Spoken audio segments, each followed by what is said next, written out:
Olá, pessoal. Gente, nossa aula de hoje a gente vai continuar, né? A gente continua dando sequência no estudo da dinâmica. Na última aula, a gente discutiu as 3 leis de Newton, né? Trabalhamos a primeira lei, em que a gente fala sobre a inércia, né? A inércia não é uma força, né? Não é uma grandeza que a gente pode medir, certo? Mostrando para vocês que inércia é uma tendência do corpo, né, de ficar em equilíbrio. Se ele está parado, continua parado. Se está em movimento, tende a continuar em movimento, né? Lembrando que para tirar um corpo da sua inércia, a gente precisa exercer uma força sobre ele. Para tirar ele do seu equilíbrio, precisa exercer uma força sobre ele, né? E a segunda lei vem mostrando que para a gente calcular a força resultante sobre um corpo, a gente depende da massa e da aceleração, diretamente da massa e aceleração, né? Então, a segunda lei mostrando para a gente a fórmula, força resultante igual a massa vezes aceleração, né? E a terceira lei que a gente trabalhou com as forças de ação e reação, né? Mostrando que para toda força que se exerce, vai existir uma reação, né? Então, toda vez que tiver uma força atuando, existe uma força reagindo àquela força, né? De mesmo módulo, de mesma direção, sentidos opostos, né? De mesma natureza, atuando sempre em corpos diferentes, por isso as forças de ação e reação nunca vão se anular, né? Porque elas atuam em corpos diferentes, tá? E agora, dando sequência a isso, a gente vai trabalhar os tipos de forças que a gente vai mexer na mecânica, né, e na parte da dinâmica, tá? Então, eu vou discutir com vocês um geralzinho de forças e a gente vai a fundo falar de cada uma das forças que a gente vai trabalhar na dinâmica, na parte da mecânica, tá? Primeiro, gente, nós já interpretamos isso, né, lá na parte das leis de Newton. Força é a agente da dinâmica, né? Aquela que vai identificar para a gente a causa de um movimento ou de um repouso do corpo, né? Ou de um retorno ao repouso ou saindo do repouso, tá?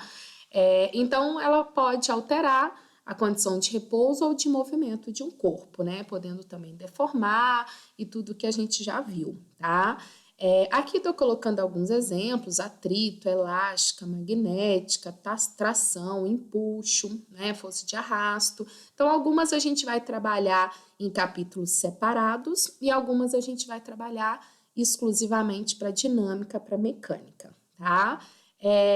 Basicamente, gente, nós separamos as forças em 2 grupos, que seriam as forças de contato e as forças de campo, tá? Mexendo aqui na nossa parte da mecânica.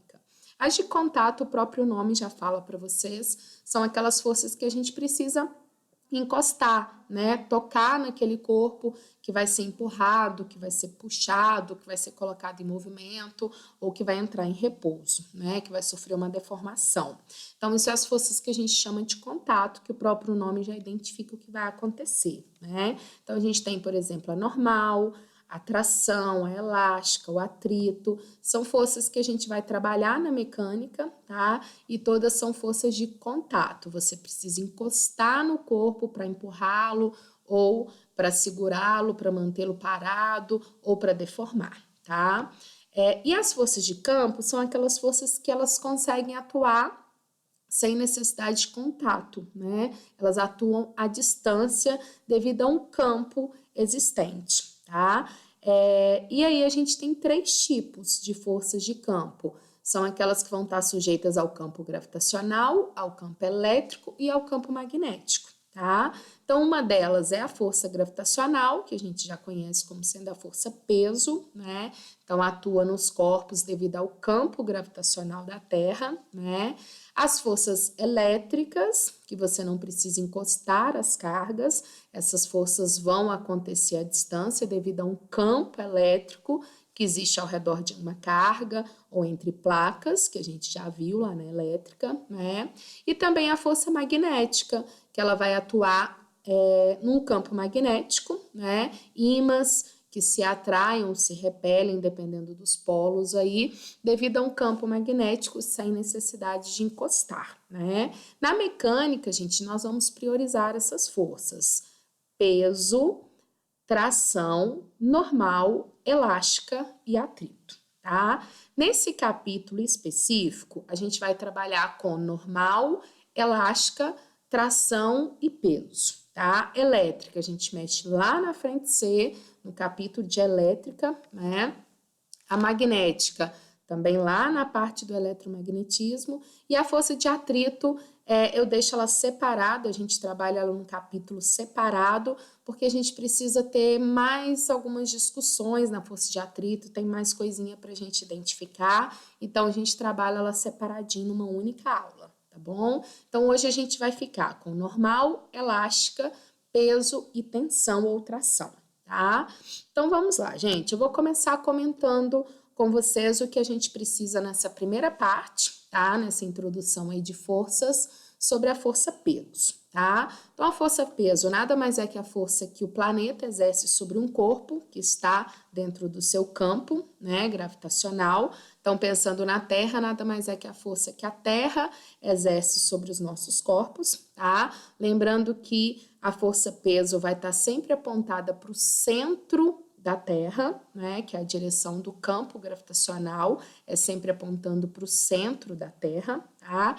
Então, qual é a direção e o sentido? Como força, a gente é uma grandeza vetorial, ela tem módulo, ela tem direção e ela tem sentido, tá? A direção da força peso é bem tranquilo porque nunca vai mudar, né? Direção da força peso é sempre vertical e o sentido sempre para baixo. Então, sempre que eu estiver adotando a força peso no exercício, vai ter direção vertical e sentido para baixo, tá? Lembrando, gente, que todos os corpos, se eles estiverem parado, em movimento, girando, apoiado num plano, rolando num plano, pendurado, independente da situação, vai existir uma força-peso atuando sobre ele e essa força-peso aponta vertical para baixo, tá? Como que a gente calcula a força-peso? Existe uma forma pronta?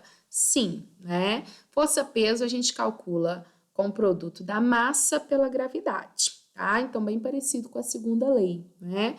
Peso, gente, é uma força, não vamos confundir com o dia a dia de vocês, que a gente fala que você vai lá na balança vê o seu peso e você coloca o seu peso como sendo massa. Então, massa é a quantidade de matéria do corpo e peso é a força, tá? Então, força, peso é massa vezes gravidade. Então, vou pegar minha massa e multiplicar pela gravidade no local, né? Lembrando que se for a Terra, a gente multiplica aí por aproximadamente 10, né?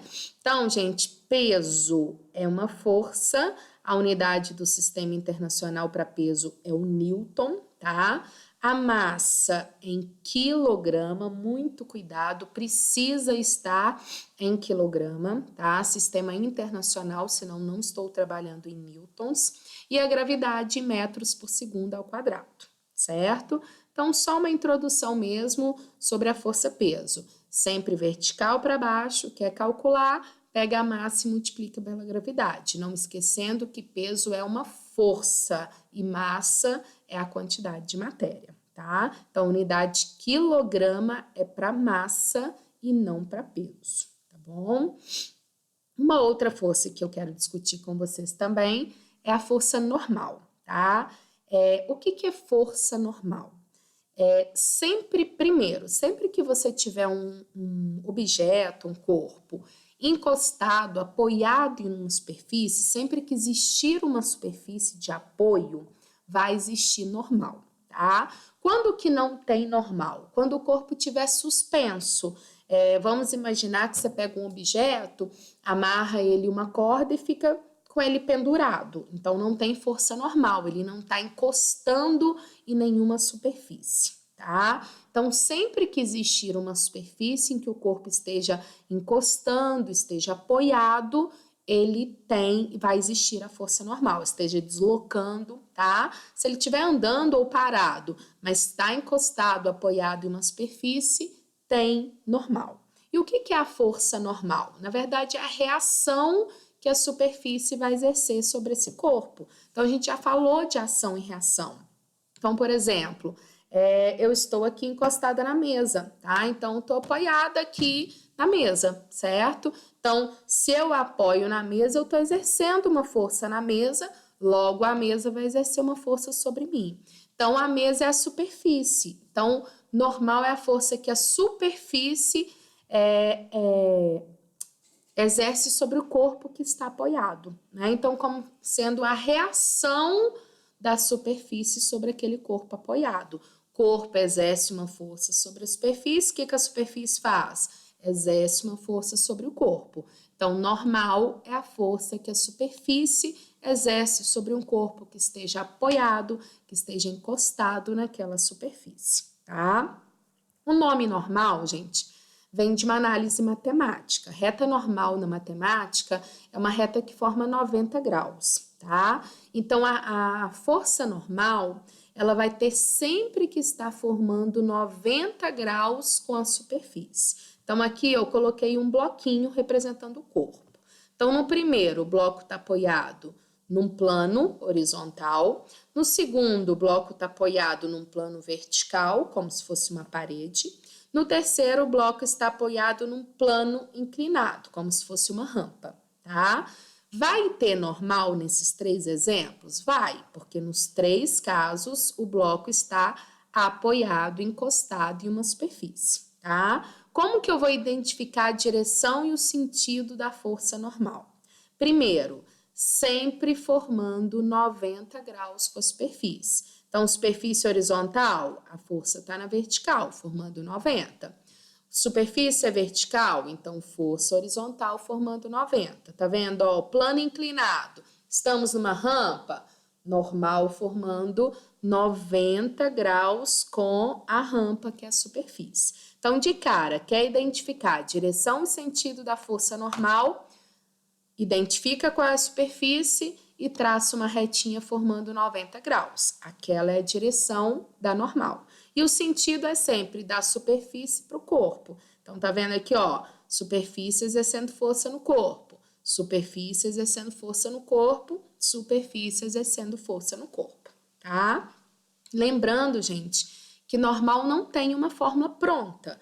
Como que vocês vão calcular a normal? Vai depender do exercício. Então, se esse bloco está parado, é uma força que vai estar atuando aqui, ó, contrário a ele. Se esse bloco está parado, seria o peso que estaria aqui contrário. Se esse bloco está parado, seria uma força aqui, ó, componente do peso que estaria contrário a ele. Depois a gente vai trabalhar isso mais a fundo, discutir essa questão de resultante das forças, tá? Mas a normal não tem uma fórmula pronta. Eu vou identificar no exercício qual ou quais são as forças contrárias a ela para a gente discutir o valor dela, tá? Não esqueçam disso aqui, que é um erro muito grande que a gente vê nos exercícios, a pessoa falar que normal é igual ao peso. Né? Você fala assim, que força normal? É aquela força que é contrária ao peso.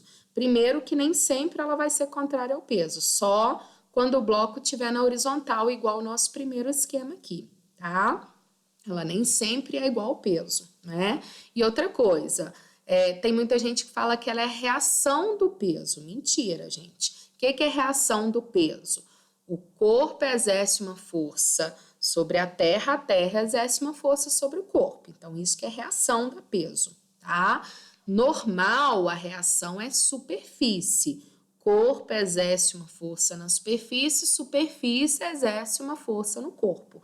Então, normal nunca vai ser reação do peso, tá? Tanto é que normal e peso podem se anular, e forças de ação e reação não se anulam porque não atuam no mesmo corpo, tá bom? Então, esqueçam esse detalhezinho que normal é sempre igual ao peso. Não é. É sempre uma força que a superfície exerce sobre o corpo, sempre formando 90 graus com a superfície. Tá joia? Depois a gente vai discutindo como calcular em cada situação dos exercícios, tá? Outra força que a gente também vai discutir muito na mecânica é a força de tração ou tensão. Então, vocês vão ver exercícios que falam tração, exercícios que falam tensão, tá? Tanto faz, força de tração ou força de tensão. Na verdade, gente, é uma força de contato que você vai empurrar, puxar ou segurar um objeto, né? Só que você vai utilizar um recurso, você vai utilizar um fio, uma corda, tá? Então, sempre uma força que você exerce através de cabos, fios, corda, seja lá o que você estiver utilizando, tá? Então, sempre que você falar assim, eu vou puxar um objeto através de uma corda, eu vou elevar um objeto utilizando uma corda, né? Então, você tem uma força de tração ou tensão. Então, simplesmente isso. Utilizou um recurso, que seja um fio, um cabo, uma corda, essa força é chamada de tensão ou tração. Então, olha no primeiro desenho. Esse objeto está suspenso através de um fio. Então, beleza. O fio está segurando o objeto, exercendo uma força para segurar o objeto. Então, essa força que o fio segura o objeto, eu chamo de tensão ou tração. O rapaz está aqui, ó, puxando um bloco através de uma corda, exercendo uma força usando uma corda. Então, eu vou falar que essa força que ele está fazendo é a tensão ou é tração, porque ele está utilizando uma corda, tá? Então, simplesmente isso. Também não temos fórmulas prontas, é a força que você vai puxar. Eu puxei aqui com uma força de 50 newtons. Então, a tração naquele fio vale 50 newtons, certo? Então, sempre que você estiver utilizando uma corda, um fio, eu chamo essa força de tração, tá bom? Direção e sentido também vai depender, igual aqui para cima, segurando, aqui para a direita, aqui oblíquo, depende como você está utilizando aquela corda, tá? Para exercer a força. Uma outra força, uma última, na verdade, que a gente vai trabalhar nesse capítulo, nessa aula, é a força que a gente chama de força elástica, tá? A força elástica, gente, é quando você também utiliza um recurso para exercer a força, tá? Só que agora, em vez de você utilizar uma corda ou um fio, igual a tensão ou tração, você vai utilizar uma mola ou um elástico. Você vai utilizar alguma coisa que se deforme, tá? Que sofra compressão ou distensão. Então, você puxa uma mola, estica uma mola, ou comprime uma mola, estica um elástico, né? Então, você está trabalhando com uma força que a gente chama de força elástica. Você vai exercer uma força usando aquele artifício ali e ele vai deformar quando você exercer essa força, tá? Força elástica, gente, assim como o peso, ela tem uma fórmula pronta. Então, a força elástica a gente costuma chamar também de lei de Hooke, tá? A lei de Hooke, essa fórmula da força elástica, gente, só serve para uma mola ou um elástico que ele deforme e volte à sua condição original. Então, se você pega uma mola em que você estica e ela não volta mais, então não segue essa lei de Hooke. Tá? Então, a lei de Hooke seriam para corpos que sofrem compressão e distendão, mas que voltem à sua condição original, né? Quando aquela força cessar. Então, a força elástica, a gente faz um produto aqui. Ela depende de uma constante, que a gente chama de constante elástica, e a gente depende de um X, que esse X representa a deformação da mola, tá? Constante elástica. O que essa constante elástica vai indicar para a gente? O material. Aquela mola, ela é feita de quê? É de metal, é de plástico, né? Qual que é a espessura dela? É mais fina, é mais grossa, ela é mais rígida, ela é menos rígida, ela deforma mais, ela deforma menos, né? Então, a constante, gente, indica pra gente o tipo de mola que eu estou trabalhando, ou o tipo de elástico que eu estou trabalhando, tá? Então, a constante é o material que a gente está utilizando para causar aquela compressão ou aquela distensão. E o X é a deformação dessa mola. Quanto que ela vai esticar ou quanto que ela vai comprimir, tá? Lembrando que eu não coloco o tamanho final dela. Eu só olho quanto ela aumentou em relação ao tamanho que ela tinha ou quanto ela diminuiu, tá? Então, isso que a gente chama de deformação. É o que aumenta ou que diminui, tá? E não o tamanho final que ficou. Igual aqui, ó. A mola tem esse tamanho original. Você exerceu uma força e esticou ela. Então, quanto que ela aumentou em relação ao tamanho normal dela? Esse daqui. Então, isso que eu chamo de X, que é a deformação. Então, queremos calcular a força elástica, pega a constante e multiplica pela deformação da mola, tá? Lembrando, gente, que a força elástica, é a reação da força que está deformando aquele corpo. Então, se eu puxo para deformar a mola, eu estou exercendo uma força sobre a mola